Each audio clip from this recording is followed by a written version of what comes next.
Vamos lá, meus irmãos, vamos lá, começando aqui nosso sexto dia de aula de homilética 1 e 2. Já oramos como é costume.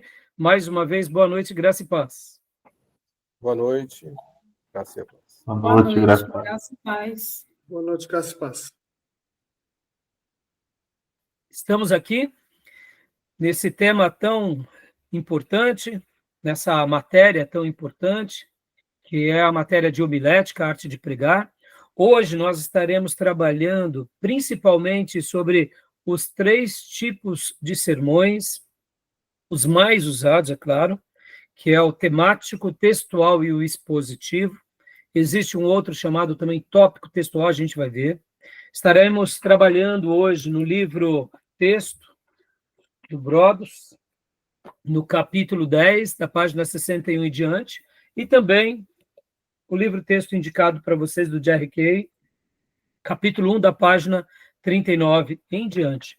E eu separei, inclusive, para vocês, meus irmãos, querendo Deus, eu separei aqui, eu quero passar algumas coisas para vocês sobre uma aula que eu tive com o próprio Russell Shedd no ano de 1999.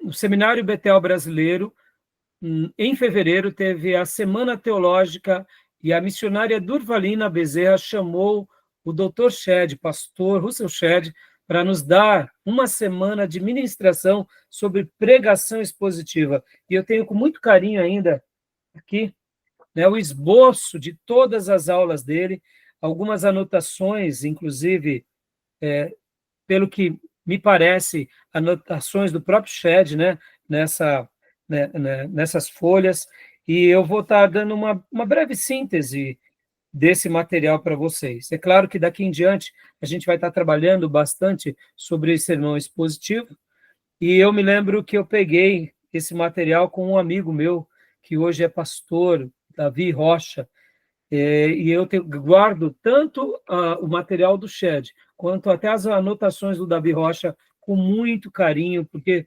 foram aulas maravilhosas. Inclusive, eu tenho aqui comigo algumas fitas antigas que eu não digitalizei.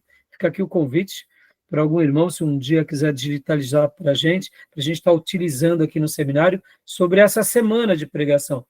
É um material caseiro que um dos alunos gravou, fica até um pouco trêmula a gravação, que naqueles dias não era costume gravar pregações, né? Era mais costume se gravar o áudio em fita cassete. Então, eu devo ter esse material guardado aqui nas minhas fitas, nos meus vídeos antigos, mas eu não digitalizei. Então, hoje a gente vai estar trabalhando sobre isso, e eu não tenho dúvida que vai ser muito bom, porque vai esclarecer muitas dúvidas dos meus irmãos, tá bom?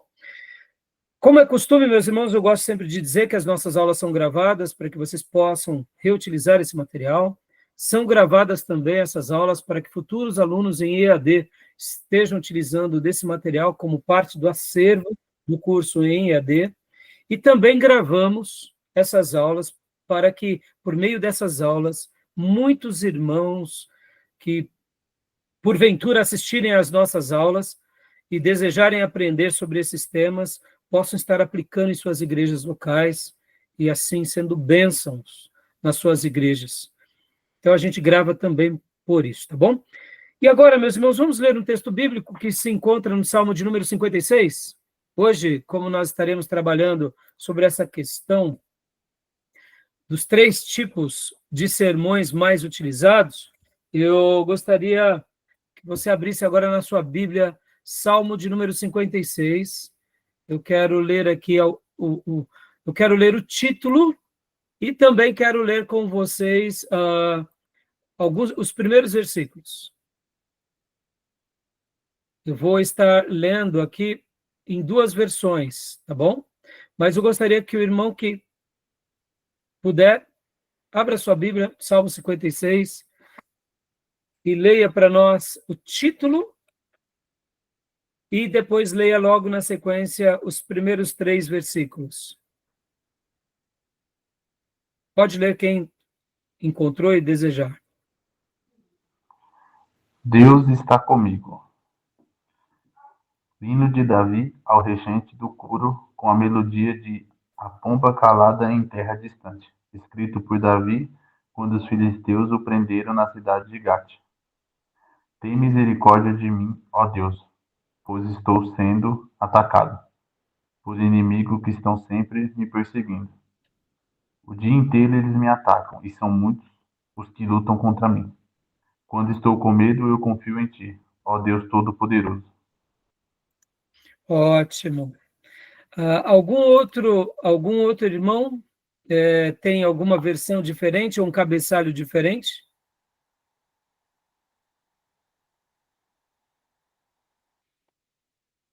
Tem aqui, pastor. Pode ler, então. Davi roga a Deus que o livre dos seus inimigos e confia em que ele lhe conceda. Aí diz assim, o versículo 1. Tem misericórdia de mim, ó Deus, porque o homem procura devorar-me e me oprime, pelejando todo dia. Os que me andam espiando procuram devorar-me todo o dia, pois são muitos os que pelejam contra mim, ó Altíssimo. No dia em que eu temer, hei de confiar em ti. Joia, obrigado, irmão Miriam. Alguém tem mais alguma versão diferente?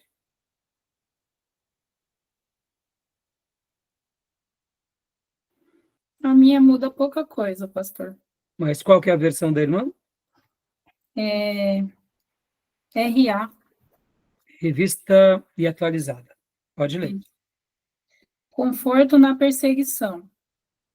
Tem misericórdia de mim, ó Deus, porque o homem procura ferir-me e me oprime pelejando todo dia. Os que me espreitam continuamente querem ferir-me, e são muitos os que atrevidamente me combatem. Em me vindo temor, hei de confiar em ti. Joia. Muito bem.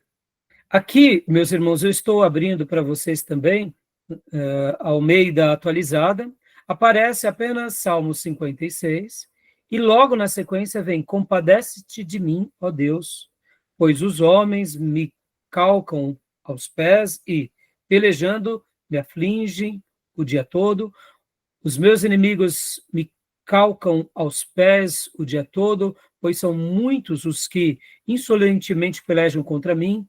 No dia em que eu temer, hei de confiar em ti. Mas prestem bastante atenção que aqui só vem Salmo 56 e já pula, né? Logo na sequência para o versículo 1. Agora, eu estarei mostrando também aqui para os irmãos um outro texto, olha só que interessante, que está aqui nessa versão, que é a corrigida e fiel. Olha só o que aparece aqui nessa versão. A mesma coisa, Salmo 56, tem misericórdia de mim, ó Deus. Podem ver que é bem próximo do que a irmã acabou de ler e os irmãos. Essa daqui é a Almeida Corrigida Fiel. Tá? Agora eu vou ler para os irmãos na NVI. Olha só, eu já explico o motivo pelo qual eu pedi para vocês lerem nessas versões. Na NVI está assim, ó, Salmo 56, e aí vem um cabeçalho. Para o mestre de música. De acordo com a melodia, uma pomba em carvalhos distantes. Poema epigráfico davídico. Quando os filisteus prenderam Davi em Gate. Ponto final. E aí vem o versículo 1. Tem misericórdia de mim, ó Deus, pois os homens me pressionam o tempo todo, me atacam e me oprimem. E aí segue o texto. Bom, por que eu fiz questão de ler esse texto hoje, esse salmo tão lindo, que é um salmo em que Davi está clamando a Deus, pedindo o socorro de Deus? Porque hoje nós estaremos trabalhando exatamente sobre os 3 tipos de sermão. Sermão por tópico, sermão textual e sermão expositivo. E esse salmo aqui vai dar para a gente fazer várias lições de casa aqui em aula hoje, mostrando as diferenças de cada um desses sermões. Há pouco, quando eu pedi para vocês lerem, eu tenho várias versões bíblicas aqui, então, na maioria das versões bíblicas, quando eles realmente fazem, né, ali o cabeçalho do Salmo, algumas Bíblias vão ter esse título em itálico, ou quem sabe em destaque, né? Que nem aqui na minha revista e atualizada, olha só, está em destaque, conforto na perseguição, e depois vem algumas palavrinhas. Ao mestre de canto, segunda melodia, a pomba dos terebintos distantes, hino de Davi, quando os filisteus o prenderam em Gate. Quando nós estivermos dando aula de introdução ao Antigo Testamento e Novo Testamento, isso vai ficar muito claro para vocês.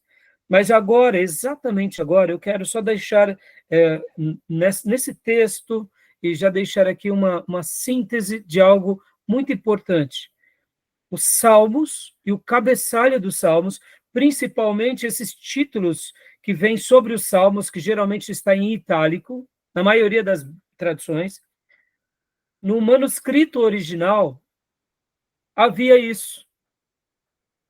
Ou seja, quando Davi escreveu esse salmo, ele pôs um cabeçalho, ele pôs um título, ou, se preferir, um tema.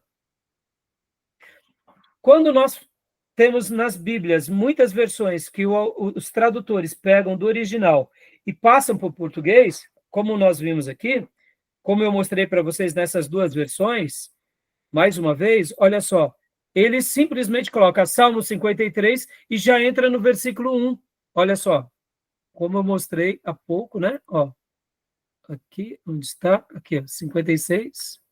Tá vendo?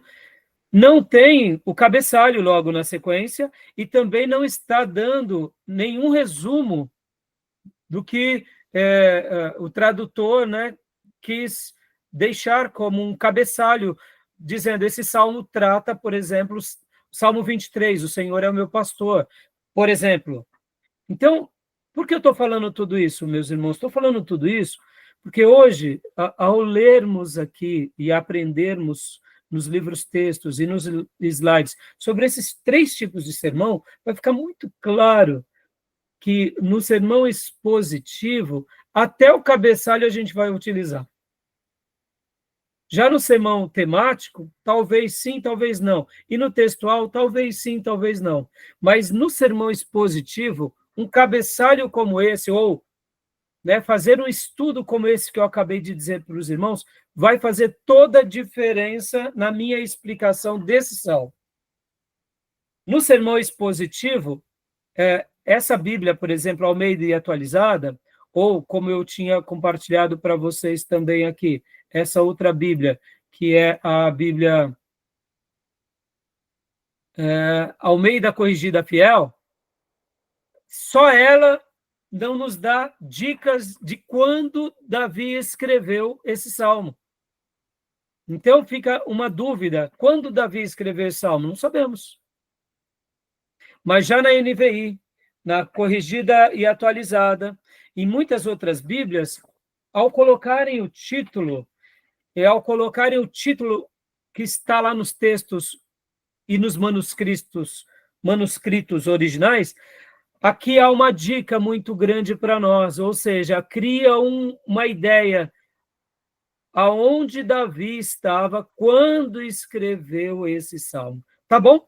Então, eu só quis hoje ler esse texto aqui, eu nem fiz um comentário, a gente já vai mergulhar agora no sermão temático, textual expositivo, mas eu quis mostrar para vocês que no sermão expositivo, quando formos aprender sobre ele, vocês notarão que um simples cabeçalho, uma informação que foi preservada ao longo de séculos e milênios, tanto pelos copistas, quanto pelos escribas, quanto pela tradição da igreja, essa preservação vai nos dar matéria-prima para podermos desenvolver um sermão expositivo, eu diria, com muita propriedade.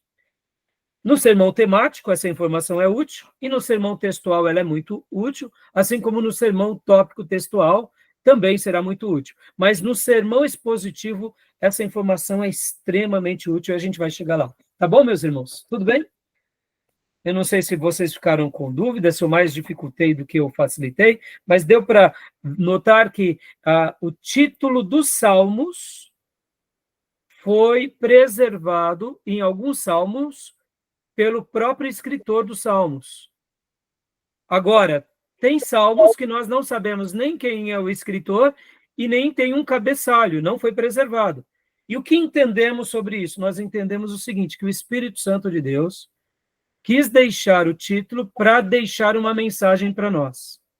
E naqueles que ele não quis preservar o título, é porque ele tem um propósito também nessa ausência. Tá bom, meus irmãos? Tudo bem?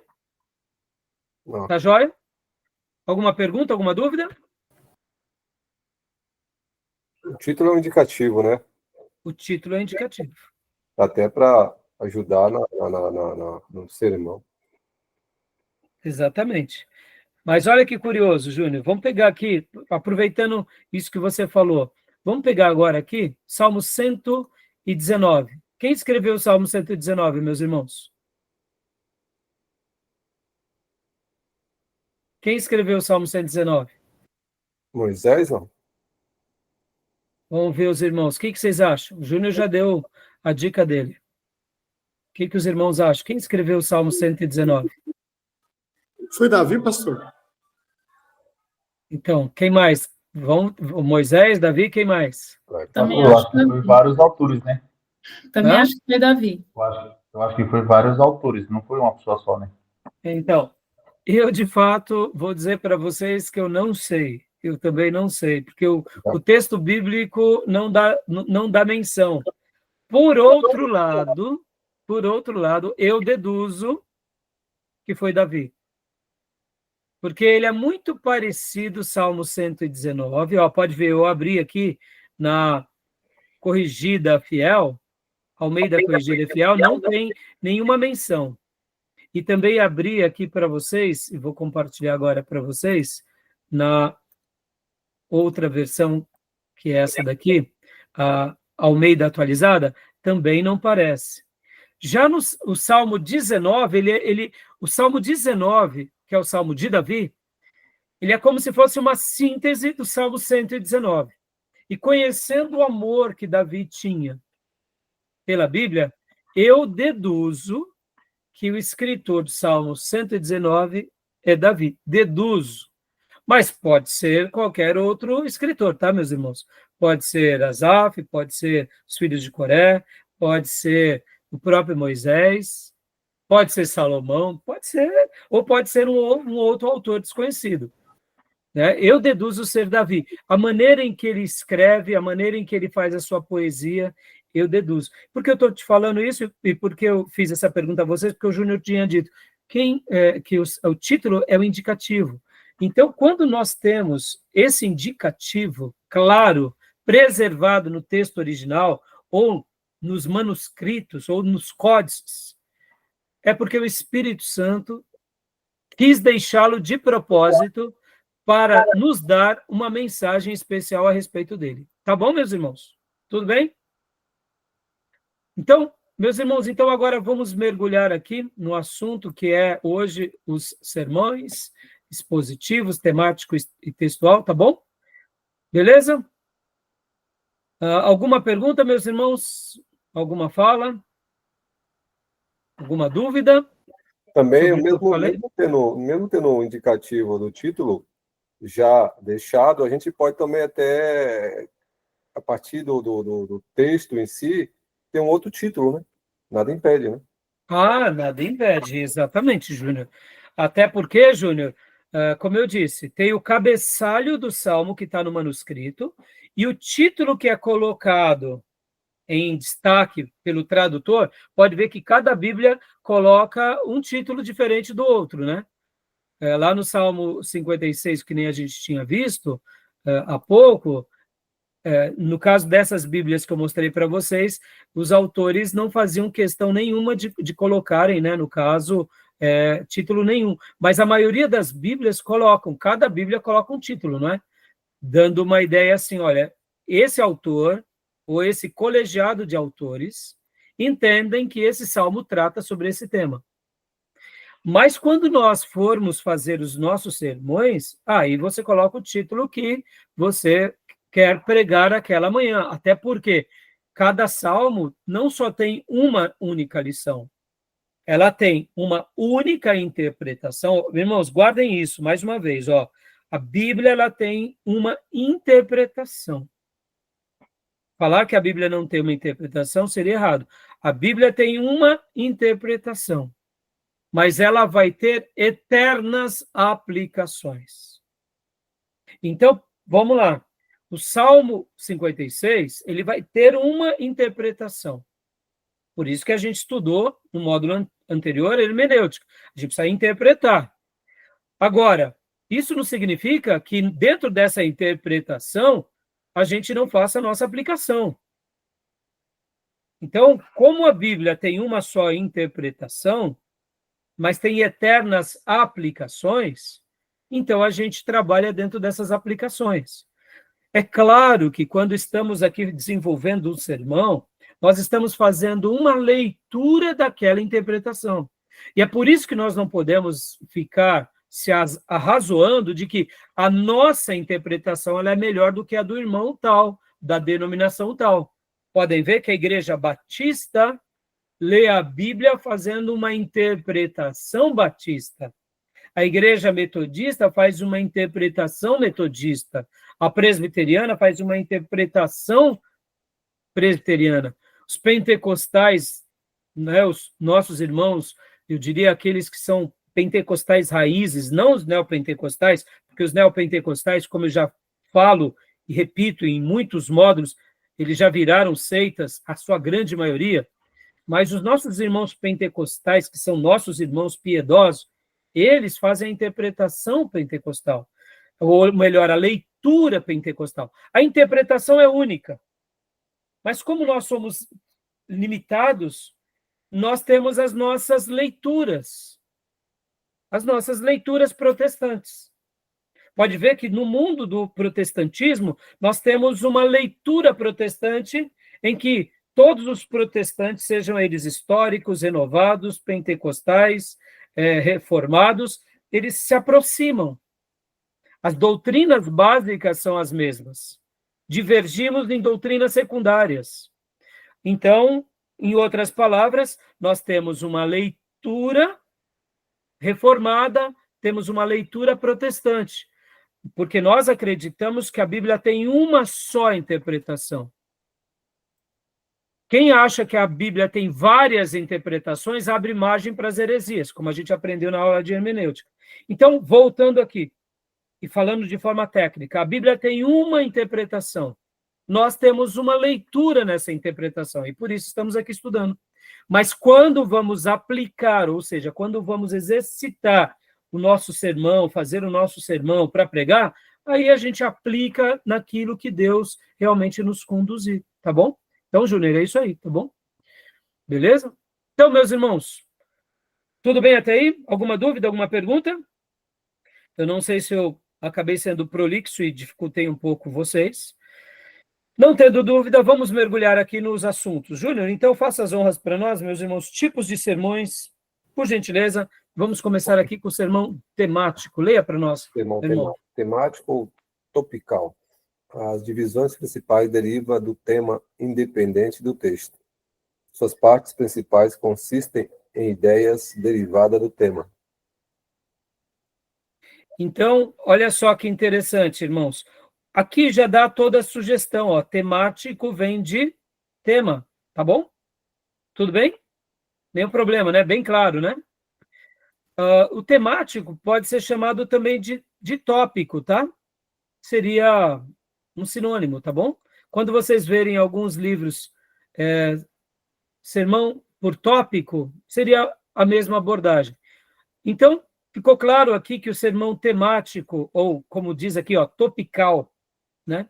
De tópico, tá? Ele tem essa ideia onde as divisões, elas derivam do tema. O importante é o tema que nós estaremos trabalhando, ou como nós chamamos, de forma estruturada, o nosso título, tá bom? É que aqui ele fala temático, porque teremos um tema, ou seja, um assunto principal. E dentro desse assunto principal, que seria esse tema e a ideia que iremos trabalhar, tudo se deriva a partir dele. E as suas partes principais vão consistir em ideias derivadas dele. Vamos pegar um exemplo aqui, irmãos? Estaremos falando sobre o Salvador dos homens.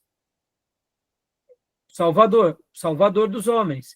Então, ao falar sobre o Salvador dos homens, esse é o meu título, eu estou trabalhando sobre salvação. Quem é o Salvador? Então, percebam que há um tema geral, há uma ideia, e aí a gente vai trabalhando a partir dali. Tudo bem? Por favor, Júnior, continue para a gente, por gentileza. Explicação. Ele não requer um texto como base de sua mensagem. Apesar de cada tópico ser embasado biblicamente, é mais usado para estudos sistemáticos, éticos, doutrinários. É claro que aqui é só uma dica no sentido dizendo o seguinte: você, por exemplo, quando está falando sobre o Salvador dos homens, você não precisa necessariamente ter um único texto. É óbvio que você terá vários textos, mas você pode usar tanto um texto quanto outro texto, porque são muitos textos que vão falar sobre o Salvador dos homens. João 3,16, livro de Romanos. Irmãos, a Bíblia vai falar, né, desde Gênesis 3,15, que é o proto-evangelho, até Apocalipse 22, o tema central da Bíblia é o Salvador. Um dia ele virá, depois ele veio, cumpriu a obra de redenção, morreu e ressuscitou, foi elevado aos céus, está assunto aos céus, e ele voltará para buscar os seus. Ou seja, então, assim, é claro, fica até estranho a gente pregar uma mensagem sem um texto bíblico. Não é isso que os livros textos estão querendo dizer, nem foi registrado aqui nesse slide, tá? É que você pode, sim, escolher um texto ou vários textos como a base, né, desse seu sermão, tá bom? E aqui fica uma recomendação, inclusive Spurgeon, ele vai dar dicas nos seus livros, lições aos meus alunos, dizendo: selecionem muito bem o versículo pelo qual vocês se basearão a mensagem. Porque, irmãos, tem hora que você está falando sobre um assunto que você não sabe qual o versículo que você vai escolher para você ler no início do culto, de tantos versículos que existem. Então, ele sugere a nós, pregadores iniciantes, o seguinte: selecionem muito bem esses versículos. Pense, ore, né? Não pegue qualquer um como se fosse um retalho, tá bom? Então, alguma dúvida aqui, meus irmãos? Não. O tema, né? O tema, e depois, próximo passo, você vai pegar como se fosse vai derivar do tema principal. Então, você vai pegar lá um outro tópico, né? Ou sei lá. E pode usar um versículo, né? Para embasar aquela... Por isso que eu estou te falando, quando ele disse aqui, ó, ele não requer um texto como base de sua mensagem, não é querendo dizer que ele não precisa, mas fica a indicação aqui: selecione um versículo, dos muitos, né, Júnior? Eu acho, né, importante. Exato. Porque se você está dividindo o tema principal, vai ter as suas subdivisões que deriva do principal, em cada abordagem do tópico, você pode usar um versículo, ou dois, ou três, que vai dar ênfase, né, a essa divisão.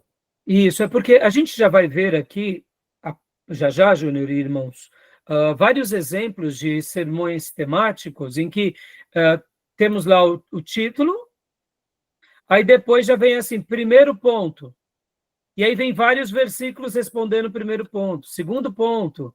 Então, as respostas do tema já estão nas divisões. Por isso que ele é temático ou topical, ou por tópicos. Então, isso que eu estou falando, que ele acompanha ele acompanha nessas divisões sempre, eu pelo menos procuro fazê-lo, colocando alguns versículos que vai embasar Isso, nas divisões, né, Júnior? divisões. Nas divisões. Agora, é por isso que o autor está dizendo, e a maioria dos autores, quando falam desse sermão, ele está dizendo dessa forma, que não há necessidade, por isso, porque logo que você faz ali, dá o seu título, né, da sua mensagem, geralmente a gente dá um título e lê um versículo, né?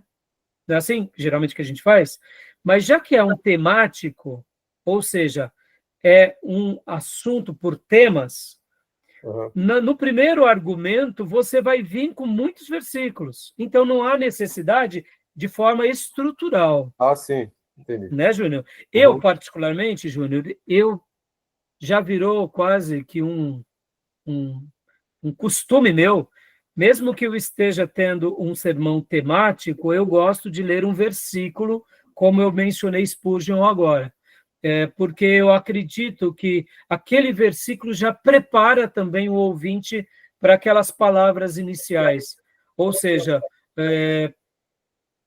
coração das pessoas estão ali para isso.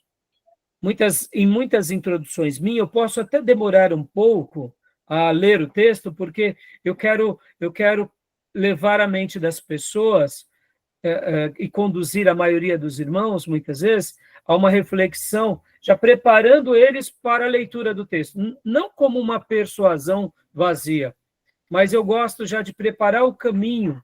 Literalmente, aquilo que acontece nos livros, sabe, Júnior e irmãos? A gente tem lá o índice, nós temos o prefácio. Eu gosto das minhas mensagens de fazer isso. O que um pai faz quando vai passear com as crianças? Sábado a gente vai para a praia. Aí, sábado de manhã, já pega as cadeiras de praia, pega o tapete, pega... É um bate e volta, mas é uma delícia essa expectativa. Então, como eu acredito que a mensagem é praticamente isso, é uma viagem, eu acho que na minha introdução, quando eu não leio de cara o texto, eu gosto de dar essa floreada. Bom, vamos ver como que está o sol. O carro está bom? Criando essa expectativa para a gente pegar a estrada e ir para a praia. O que importa é chegar na praia, né? No nosso caso, o que importa é chegar na praia, e o que importa para nós é literalmente a palavra. Mas esse preparo, eu acho que ele aquece o nosso coração, né? Agora, como eu disse, não existe um jeito certo ou errado. Tem pregadores que dão boa noite, cumprimentam a igreja, saúdam a igreja, agradecem a oportunidade, e a primeira coisa que fazem, vamos ler a Bíblia. E aí já lê a Bíblia, e a partir de então vai para o temático e etc. e tal. Cada pessoa tem o seu estilo. Hoje, se der tempo, no material que eu separei para vocês, a gente vai falar um pouco aquilo que na última aula a gente até tinha mencionado sobre os estilos de pregação, tá bom? Então, agora olha só que interessante, irmãos. Aqui, ó. Então, cada tópico ele está embasado na Bíblia. Esse tipo de sermão, ele é muito usado em estudos sistemáticos, éticos e doutrinários. Bom, deixa eu dar aqui um parâmetro meu, tá? Eu amo sermões temáticos. Sou apaixonado por sermões temáticos. Eu me divirto. Por quê? Porque eu amo estudos sistemáticos e estudos doutrinários. Então, naturalmente, eu vou ser apaixonado por isso. Agora, olha que interessante. Não pensem vocês que o sermão temático ele é o mais fácil. Não, não. Até porque fazer teologia sistemática, ó, aqui, ó, estudos sistemáticos e teologia sistemática, só faz quem tem muita proficiência, é muito competente, conhece muita Bíblia. Logo, o sermão temático ele é mais simples de você elaborá-lo. Mas se o pregador, o estudioso, não tiver cuidado, ele pode cometer alguns delícias doutrinários. Logo, quem vai pregar sermões temáticos muito bons, geralmente é quem conhece muito as doutrinas bíblicas e as doutrinas sistemáticas. Como eu sou apaixonado por bibliologia e por teologia sistemática, eu me divirto. Quantas vezes, meus irmãos, um livro de estudo de escola bíblica dominical foi uma base de um sermão meu, inúmeras vezes. Inúmeras vezes. Eu estou estudando sobre um certo assunto, ou é um livro de escola bíblica dominical, ou é um livro de teologia sistemática, ou é um livro doutrinário. Para mim, eu uso isso com muita, mas muita frequência. E perceba que quando a gente fala estudos sistemáticos e doutrinários, lá em hermenêutica, lembra a quinta regra? A quinta regra que era paralelismo de ideias, paralelismo de palavras e paralelismo de ensinos gerais, lembra disso? A quinta regra é textos paralelos? Sim. No sermão temático, quem usa muito bem e os melhores pregadores temáticos é quem domina esse paralelismo. Porque o pregador está falando A, B, C, o ouvinte que ama teologia sistemática ou hermenêutica e gosta de paralelismo de ideias, paralelismo de ensinos gerais ou paralelismo de palavras, ele já começa a fazer várias correlações. O pregador está dizendo isso, mas ele poderia dizer aquilo. E assim a gente vai construindo, não só como crítica, né, ouvindo o pregador, mas ao mesmo tempo entendendo onde o autor quer chegar, o pregador quer chegar. Porque muitas vezes o pregador ele só dá o suprassumo de algo, e quem está ouvindo e ama a quinta regra da hermenêutica fala: meu Deus, esse pastor ele foi profundo demais. É que ele não tinha tempo ali em meia hora de poder mergulhar em tudo isso, mas aqui dá para a gente fazer um estudo muito mais aprofundado sobre esse assunto. Olha só, então, guardem isso, vocês vão ver muitos escritores de homilética falando que o temático é o mais fraquinho. Concordo.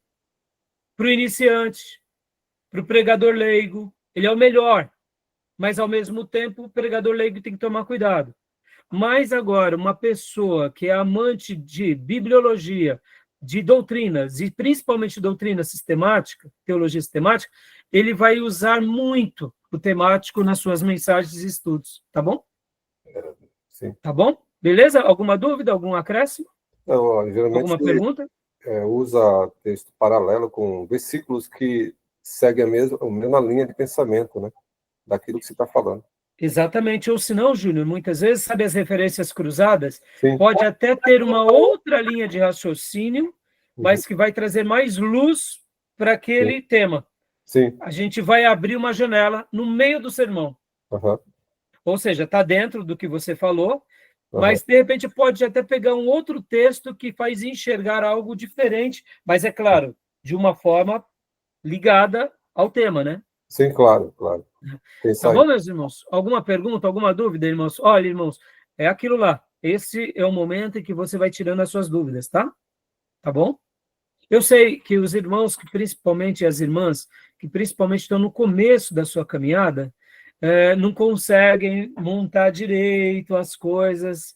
Essa semana mesmo, a irmã Elisângela tinha feito uma pergunta, viu, irmã? Eu não te dei a resposta, porque eu queria, inclusive, trazer hoje os 3 tipos, para depois construir em cima daquilo que a irmã falou. Porque a sua pergunta, que você tinha me feito lá no grupo, pessoalmente, aliás, dá para você criar 3 tipos de sermões. Dá para criar em cima daquela ilustração, dá para você criar uma mensagem temática, dá para você usar aquela ilustração num sermão textual e dá para você usar aquela ilustração num sermão expositivo. Né? A nossa irmã Elisângela tinha me feito uma pergunta sobre uma ilustração. Fala para a classe, irmã, qual foi aquela ilustração, né? E aí eu vou estar depois construindo e respondendo para você aqui em aula, porque isso vai ser bom para a irmã e para todos os alunos. É que eu perguntei sobre a questão do... Eu até não sabia que era uma ilustração, né? Na verdade, eu nem sabia o nome que se dava. Mas do elefante, quando ele é criado desde muito novinho, preso numa corda e um tronco de árvore. Aí, conforme ele vai crescendo, ele continua na mesma, preso ali, só muda as correntes, né? Mas o elefante, mesmo com aquele tamanho enorme que ele tem, ele não consegue sair, quebrar aquelas correntes. Ele continua preso ali, a consciência dele, ele está preso ali e não consegue se libertar. A gente sabe que ele tem uma força superior àquela corrente, né? Aí eu não sabia como fazer uma montagem de um sermão. Isso, então, essa daí é uma ilustração, irmã, inclusive, e até mesmo é algo que acontece na vida real, né? Os adestradores usam desse artifício para poder, desde cedo, vamos dizer assim, controlar e domesticar um elefante. Enquanto ele é pequeno, se amarra numa corda, ele puxa, essa corda, ele não consegue quebrar a corda, mas só que depois de adulto, ele quebraria uma corrente e arrancaria a árvore, né? E só que agora ele tem aquela memória antiga. Então, essa ilustração que a irmã acaba de citar é uma ilustração que você pode colocar dentro de um sermão temático, de um sermão textual e de um sermão expositivo. Sim. Porque, olha só, meu irmão, usando aqui, né, do temático agora, vamos pôr assim um seguinte tema: quando o passado te aprisiona. Olha aí. Alienação, né? Ó, quando o passado te aprisiona, é o seu título do seu sermão temático. Você está falando de prisões do passado. E aí você vai criar a sua primeira divisão, segunda divisão, terceira divisão, e aí você, já que a irmã tem essa história, essa ilustração como algo muito forte, ou você conta ela no início, ou você conta ela no final. Aí você vai enxergar o melhor momento, dependendo do seu desenvolvimento. Mas você percebe, ó, eu dei um título, eu só propus um título, quando o passado te aprisiona. Agora, pode falar, Júnior. É interessante que essa ilustração dela é muito boa, a usar logo na abertura, que eu vi um pastor usando uma ilustração também, logo na abertura. Isso deixou o suspense. E depois todo mundo lembrou daquilo que ele falou no início, porque estava tudo alinhado, linkado com o tema, com o texto, o enredo. Exatamente. Aí perceba, irmã, que ao fazer a lição de casa, e aqui eu estou usando o sermão temático, né? Ao fazer uma lição de casa, a irmã vai ter que construir muito bem quando o passado aprisiona alguém, por que aprisiona alguém, quem é que nos liberta do passado e por que ele nos liberta, quem é que nos dá uma nova vida sobre todas as forças do mal e do pecado. Por exemplo, eu estou aqui, irmã, construindo com vocês, está entendendo? Então, perceba que essa ilustração ela pode ser muito bem contada no início quanto no final. Eu acho que, nesse caso, no início, ela é muito legal. Porque toda hora a irmã pode usar essa ilustração dizendo, olha, lembra do elefante? Olha como a memória dele foi condicionada a um comportamento. Aí a irmã pode estar desenvolvendo. Gente, na nossa vida nós somos também um pouco assim. Se tivermos uma queda, uma decepção, nós criamos o quê? As nossas defesas. Nós levantamos os nossos escudos blindados. Ou seja, perceba, essa é uma mensagem por tema, por tópico, né? Agora vamos... Bom, quando chegar na textual, a gente vai mudar, tá vendo, irmã? Por isso que eu falei... percebam que, irmãos, é uma ideia que o Espírito Santo coloca no nosso coração, diante de verdades bíblicas, e aí a gente pode ouvir uma história, aquela história tem tudo a ver, como o Júnior disse, com aquilo que a gente vai falar, e, de repente, ali se preenche perfeitamente. Entendeu? Tá bom? Tudo bem até aí? Alguma pergunta, irmãos? Alguma dúvida? Então, vamos prosseguir aqui, meus irmãos, que hoje tem bastante coisa para a gente ler, eu quero tentar render a aula aqui. Temático, Júnior, continua lendo para nós o que se precisa no sermão temático. Ok. Observação, chave bíblica é fundamental. Ou seja, um dicionário bíblico bom. Agora aqui vamos... e aqui, irmãos, deixa eu até acrescentar, o dicionário bíblico, uma chave bíblica, comentários bíblicos, tudo isso vai ser fundamental para os irmãos. Para quê? Para que vocês não parem ali, não fiquem no raso, tá bom? Aham. Né? Agora, olha só, agora vamos para alguns exemplos. Leia para nós, Júnior. Aqui Ah, são alguns exemplos de sermões temáticos, tá? Sei. As divisões principais devem vir em ordem lógica ou cronológica. Exemplos. Título: O poder da palavra de Deus. Tem o poder de dar vida. 1 Pedro 1:23. Tem o poder de purificar. João 15:3. Tem o poder de santificar. João 17:17. Tem o poder para produzir crescimento espiritual. 1 Pedro 2:2. Vamos lá, vamos montar o nosso esboço aqui, ó. Vamos lá. Então, esse é o título. Aqui é o primeiro argumento, irmãos. Primeira divisão, aqui é a segunda divisão. Aqui é a terceira divisão. E aqui é a quarta divisão. Por isso que, quando lemos há pouco, dizendo que não há necessidade de ter um texto bíblico logo depois do título, é por quê? Porque nós estaremos justificando esse tema, esse tópico, com todos esses versículos. Percebam, é um estudo ou não é? É maravilhoso. Vamos ser honestos, meus irmãos. Se em toda a igreja evangélica no nosso país se pregasse uma mensagem como essa, o povo estaria alimentado ou não? Maravilhoso. O poder da palavra de Deus. Em primeiro lugar, ela tem o poder de dar vida. A quem? A qualquer um que vá a ela. Você desenvolve esse ponto.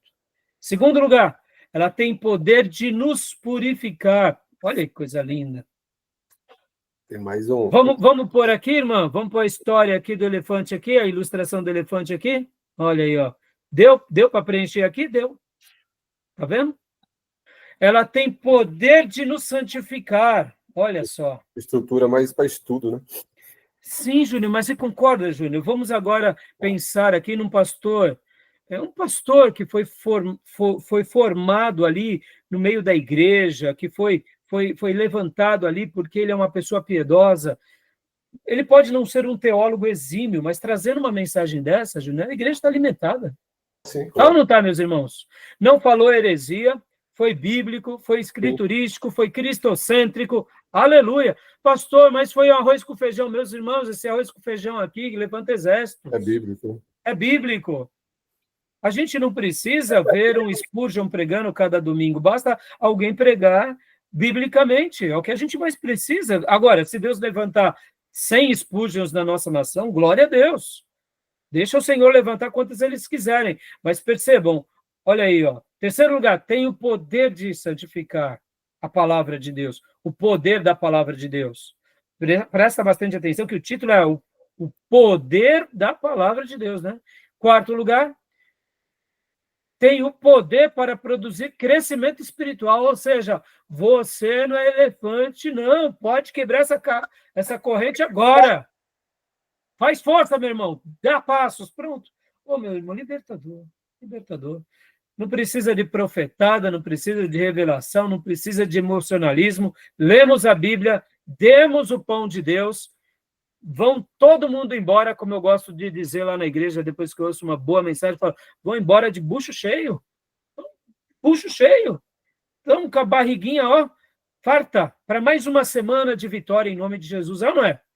Percebam, ó, o sermão temático, ele tem essa característica de estudo. Agora, olha só, aqui estamos colocando um versículo, mas poderíamos colocar 3 versículos aqui? Sim.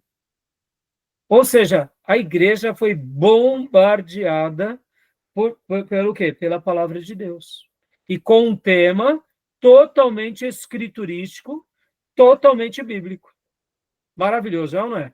Está entendendo? Esse é o mais fácil.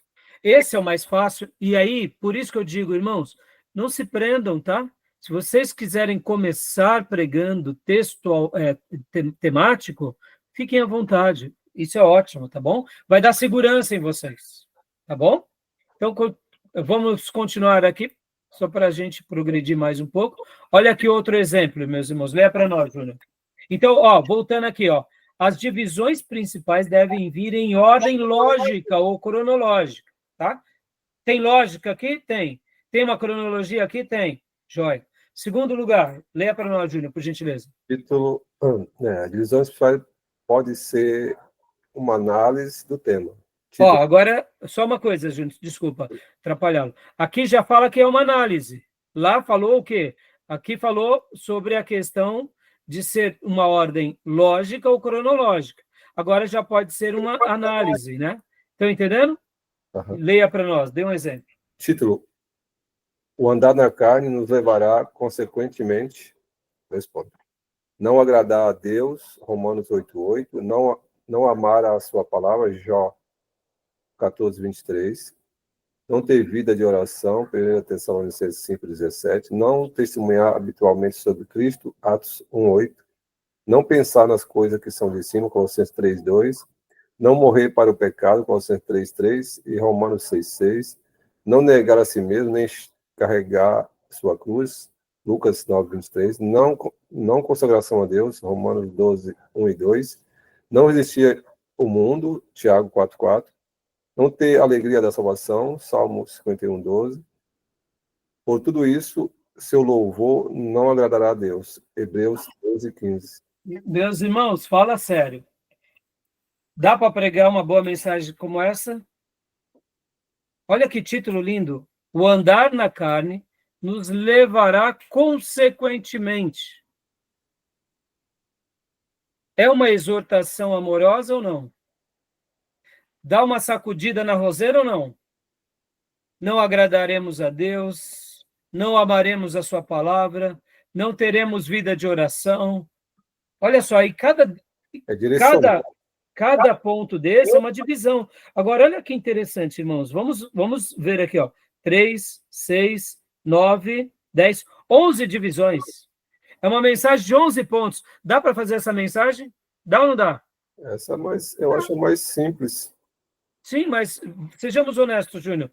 Mesmo que tenham 11 pontos e não seja uma sugestão de divisão, das sugestões de divisão sugerem os grandes escritores de homilética para que a gente divida em 3 a 5 pontos. Sim. Aqui está em 11, mas concorda, irmãos, se a gente for sucinto, gastamos 5 minutos em cada um desses, 3 minutos em cada um desses 11 pontos, a gente fez essa mensagem em 40 minutos. Uma mensagem maravilhosa. É direcionada, né? Direcionada. Né? Não testemunharemos sobre Cristo, não iremos pensar nas coisas de cima, não morreremos para o pecado. Ou seja, negativo, é uma mensagem maravilhosa. Tá bom? Negativa, né? Está trabalhando no negativo aqui. Negativo, A pessoa precisa ser segura, mas é um sermão maravilhoso ou não? Exatamente. Pode perguntar, irmã Elisângela. Pode usar também para fazer em mais de um culto? Tipo, em 2 cultos?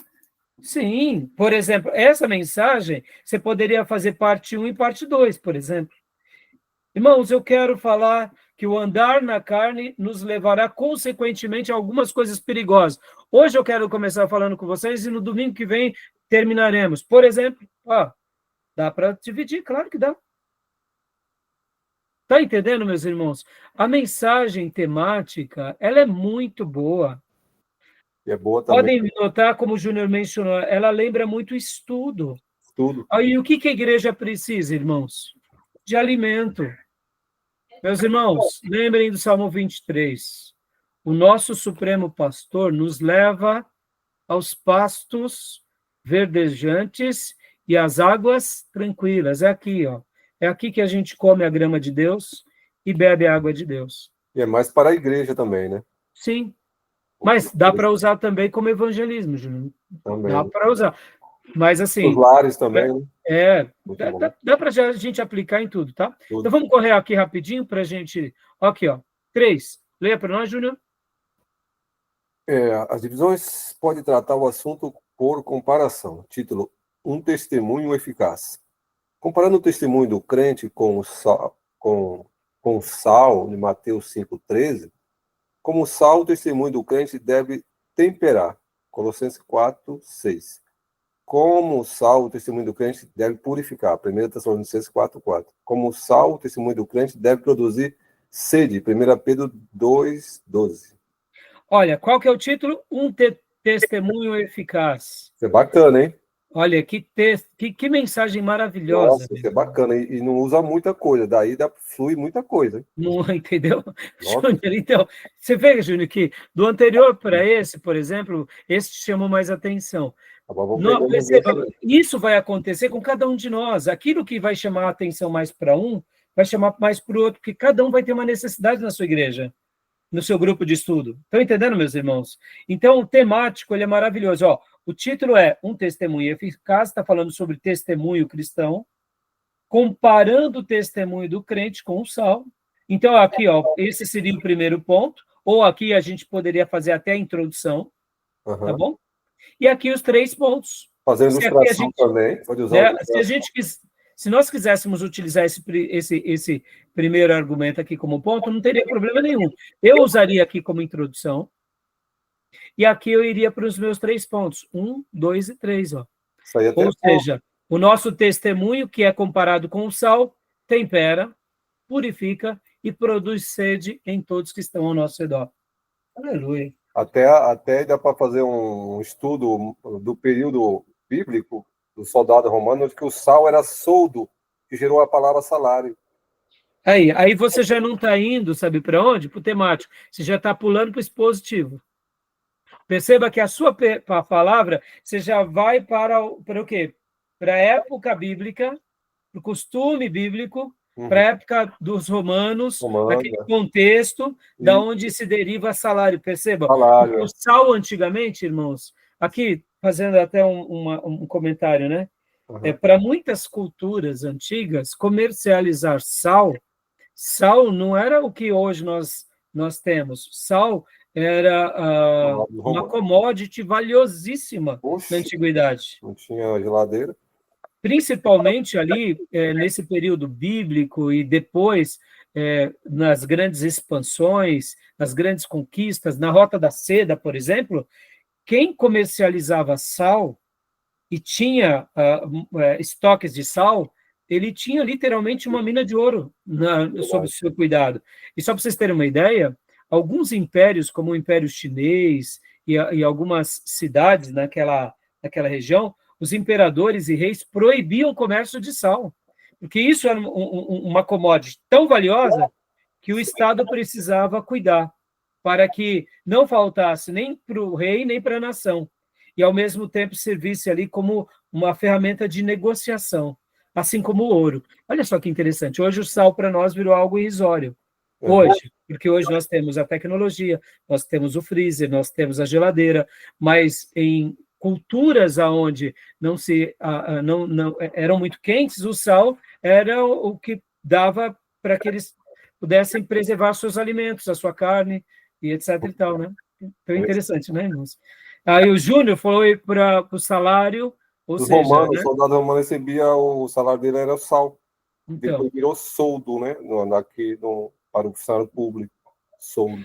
O nosso irmão Tomé, ele pregou recentemente a mensagem sobre o sal também, de Mateus, e ele mencionou alguns, depois ouçam essa mensagem no nosso grupo da igreja, do nosso canal do YouTube. Foi linda, porque ele falou algumas coisas, inclusive, lembra quando Jesus disse que se o sal perder o sabor, ele não serve para nada, a não ser pisado pelos homens?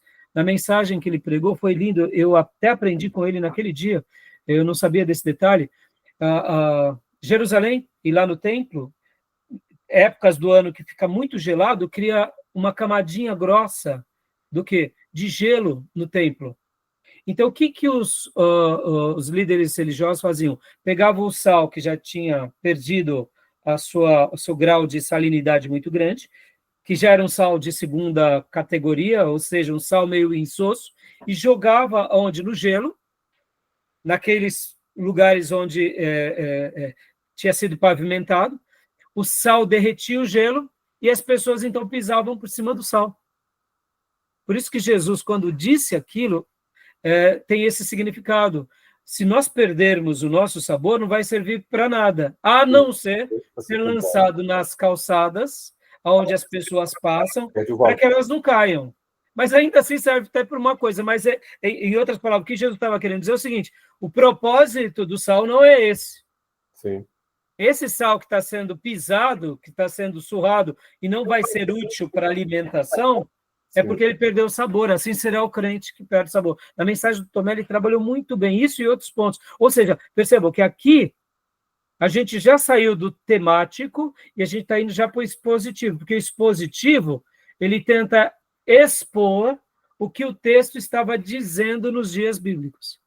Então, a palavra do Júnior, como essa menção que eu acabo de citar do nosso irmão Tomé, já aí a gente já está indo mais para o expositivo. O temático fica só nos temas, meus irmãos. Agora, eu te pergunto, dá para se alimentar com esses temas aqui? Maravilhoso, não? Tá bom? Então, meus irmãos, olha, aqui temos mais 2 exemplos. Vamos ler rapidinho, Júnior? Só para a gente concluir? Sim. Ó, 4. 4. A divisão espiritual pode ser repetida. Título: Algumas coisas que Deus pode fazer. Ele pode salvar, Hebreus 7:25. Ele pode guardar, Judas 24. Isso, Judas, versículo 24. 4. Ele pode socorrer, Hebreus 2:18. Ele pode conceder graça, 2 Coríntios 9:8. Ele pode fazer mais do que pedimos, Efésios 3:20. Olha que sermão temático maravilhoso. Algumas coisas que Deus pode fazer. Então, você repete, ó, ele pode salvar, ele pode guardar. Maravilhoso. Maravilhoso esse sermão. Estão gostando? E aí, para a gente concluir, o último exemplo. Tá. Leia para nós, Júnior. 5. Favorável em dias específicos. Título: O dia da Bíblia. A Bíblia é Deus falando no homem. 1 Tessalonicenses 2:13. Segundo, a Bíblia é Deus que fala pelo homem. 2 Pedro 1:20 e 21. Terceiro, a Bíblia é Deus quem fala como homem. João 6:63. Quarta, a Bíblia é Deus quem fala a favor do homem. 2 Timóteo 3:16. Ou seja, assim como no anterior, a gente viu que, ó, as divisões principais podem ser repetidas, agora, ó, é também o temático muito usado em dias específicos, dia da Bíblia. E aqui no caso, né, perceba, título, o dia da Bíblia, a Bíblia, e aqui seria já a divisão, tá vendo, irmãos? Pegamos o dia da Bíblia, podia ser o dia dos pais, o dia das mulheres, aí você cria um título e cria-se um sermão temático. Para ocasiões especiais, o temático ele é muito bom. Tudo bem até aí, meus irmãos? Compreenderam bem o temático? Ficou claro? Para a gente encerrar aqui essa nossa primeira aula de hoje, e já irmos para o intervalo, percebam que o pregador iniciante, que ele usa o temático, mas ele se acostuma no temático, e ele não cresce nos seus estudos, ele vai ter um alimento para a igreja? Vai. Mas se concorda, irmãos, que o alimento também vai ser proporcional aos estudos dele ou dela. O irmão que ficar aqui no temático, dizendo, eu preguei bem hoje, tá bom assim, eu sempre vou ir para o temático porque eu vou pregar bem, eu vou pegar um esboço de algum pregador e vou ficar copiando esboços de outros pregadores, eu digo para vocês, irmãos, o temático vai até te salvar de algumas ciladas, mas mais cedo ou mais tarde você vai limitar o seu crescimento na pregação. Não estou dizendo que você não possa utilizar um esboço como que você viu agora, não. Pastor Ernesto Anini, ele dizia o seguinte, irmãos, em dar uma mensagem fraquinha ou não dar nada, dê uma mensagem fraquinha, no sentido assim, se você tiver que copiar algo para poder dar um alimento à igreja, faça isso, mas não viva assim. Não viva copiando os outros ou pegando esboços de outros, porque, irmão, chega uma hora que você começa a pregar somente que nem um papagaio, repetindo o que os outros fizeram. Por exemplo, tudo que eu trouxe aqui para vocês foram alguns exemplos, e nos nossos livros textos nós temos muitos exemplos, daria para a gente pregar já um ano só todinho, concorda? Mas não é isso que Deus espera para nós. Deus espera que nós aprendamos a desenvolver o temático através dos nossos estudos, da nossa interação. Quando você precisar de um auxílio e buscar no esboço, aí ótimo, mas não faça do esboço de um pregador a razão da sua sobrevivência na pregação. Porque, pasmem vocês, irmãos, pasmem vocês, existem bons pregadores que foram levantados, mas muitos pastores e pregadores copiam apenas as mensagens dos outros. No dia que não copiarem mais, eles não sabem o que pregar. Ou seja, eu acho que é um perigo uma igreja depender de um pregador assim. Estão entendendo? Nós estamos aqui aprendendo com vários pastores, mas nós não podemos fazer desses pastores o nosso arrimo. A gente pode até ser ministrados por ele, mas o que Deus espera de nós? Deus espera de nós que a gente cresça nessa habilidade, tá bom? Então fica aqui essa dica. Isso vale para o sermão temático, textual e até para o expositivo, tá? Tá bom? Beleza, meus irmãos? Alguma dúvida? Então, interessante que o temático, eu achei simples, né? Eu conhecia de outra época, mas não tanto agora. Já conhecia, já tinha visto. Mas o temático é importante porque você pode criar também, não pegar copiado, né? Eu criar um tema, desenvolver um tema e você fazer a estrutura. Não pegar a coisa pronta. Porque eu acho Exato, Júnior. E, Júnior, quando eu fiz essa menção agora nesse final, Júnior, porque muitos seminaristas se sentem tentados sempre copiar os grandes pregadores. Então, o grande pregador pregou, ele vai lá e vai anotando, e aí ele vai e replica. Não tem problema você fazer isso, irmão, principalmente se você der a fonte. Irmãos, olha, o Augusto Nicodemos pregou isso, eu quero também estar pregando. Mas você concorda que uma igreja local, que aquele pastor, semana a semana, fica replicando as mensagens do Augusto Nicodemos, eles vão falar assim, mas o nosso pastor não estuda. Nosso pastor não está buscando a Deus. Ele está se alimentando com Nicodemos. Mas pera lá, o que ele está fazendo integralmente? Ou mesmo que ele não seja integral. Agora, muitos pregadores que copiam sermões, Júnior, eles não dão nem a fonte para piorar. Porque eles sabem que se der a fonte, eles vão perder o crédito. Por isso que eu digo, irmãos, a gente não tem que ficar aqui copiando ninguém. Fica artificial também, né? Fica artificial, tem que ter personalidade também. Exato, Júnior. E tem que ter experiência com Deus, Júnior. A pessoa... E aí onde entra, irmãos, aqui deixa eu até fazer uma palavra assim, bem pastoral. Meus irmãos, você dá um arroz com feijão, mas você está sendo íntegro no seu arroz com feijão, aleluia. Continua nesse seu arroz com feijão. Porque você está recebendo ele com oração, com temor, com trabalho, com esmero. Lembre-se que lemos aqui nas aulas passadas, se você recebeu o dom do ensino, então dedique-se. O pastor, ele ensina, ele prega, ele precisa ser dedicado. Irmãos, eu já preguei, sim, mensagens de muitos pastores, mas geralmente quando eu vou pregar ou citar alguma coisa, eu sempre dou a fonte, ou do livro, ou da pregação. Ou quando não, digo, irmãos, eu estarei pregando uma mensagem que o Fernandes Dias Lopes pregou, estarei me baseando nessa mensagem. Por que eu faço isso, irmãos? Eu estou dando a honra a ele.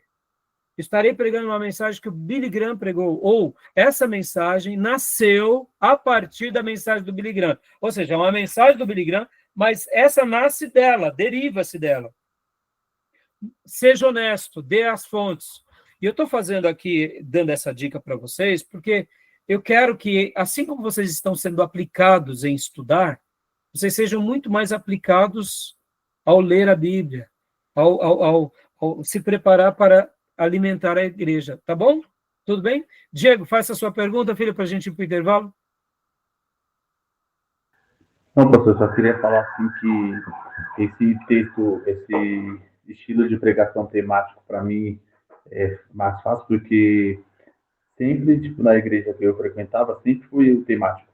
E todas as pregações que eu prego desde os 16. Então, desde os 16, sempre foi esse temático. Então, por isso que eu tive um pouco de dificuldade quando começou os estilos de pregação, tipo expositivo. Nunca ouvi falar nisso. Então, eu fiquei meio perdido. Textual, eu nem sabia que existia isso aí. Porque a minha base sempre foi o temático. Sim, e se foi um temático bíblico, viu, irmão Diego, não tem nenhum problema. Nossos irmãos pentecostais, principalmente aqueles que realmente fizeram essa obra pentecostal no nosso país, a maioria das mensagens dele eram temáticos. E olha aí, olha as igrejas que ele edificaram, igrejas fortíssimas.